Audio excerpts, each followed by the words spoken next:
All right, so I found a way to make the left side of the screen bigger, but not the right side. So um, let's focus on what happened in the picture. If we look at the picture, um, what happened is we took one of these holes, right?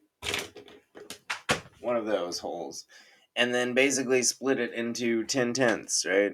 10 of these. It'd be like if you took a dollar and split it into 10 dimes. It's still a dollar. It's just in different size pieces. All right. So, and then after that, they took the 1 dime or the 1/10, and then they split it into 10 hundredths. So, what you're looking at with these arrows is they took, oops, I just sped through all of that. They took the one hole right here and they split it into 10 tenths right there. And then they took one of the tenths from the 10 tenths and split it into 10 hundredths. All right, so we have to remember that basically this one is gone. This hole is gone because we split it into pieces. And then one of those tenths out of the 10 tenths is also gone because we split it into hundredths. All right, so we have 10 hundredths, we have 9 tenths, and then we have now, instead of having 1, 2, 3, 4, 5, 6, 7, 8, 9, 10 holes, we have 9 holes because we took one of those holes and broke it into pieces or decimals. All right, so they crossed out 7 holes 1, 2, 3, 4, 5, 6, 7. And then we're going to cross out 5 tenths. And what they did right here is show you the borrowing right there. That's exactly what we did right here. We took one hole and then we split it into 10 tenths, and then we borrowed from the 10 tenths and got 10 hundredths right here. So now we have 10 hundredths, so we can take away 7 hundredths. Wow, they didn't really show you the picture. Let's do that. Let's take away 7 hundredths.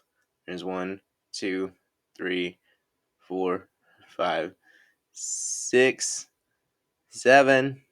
Got rid of it. All right, so we have 3 left, and then let's get rid of 5 of the tenths. 1, 2, 3, 4, 5.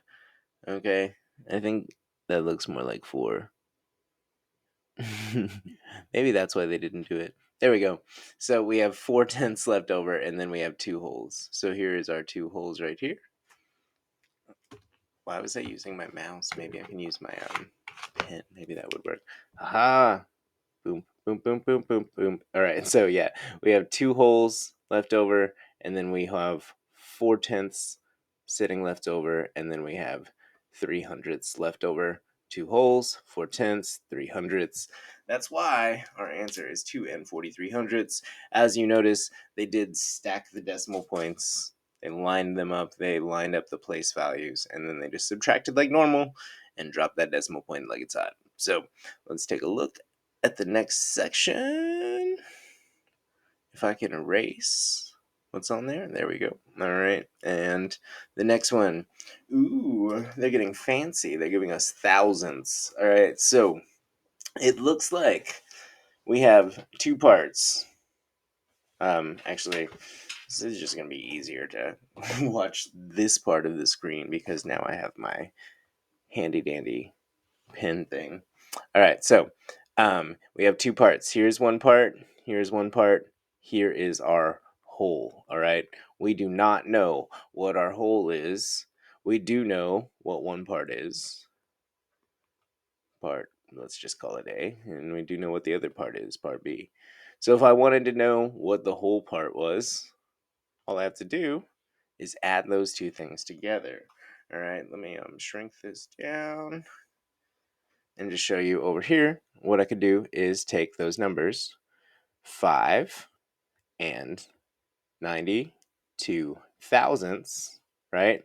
And add it to 4 and 2 tenths.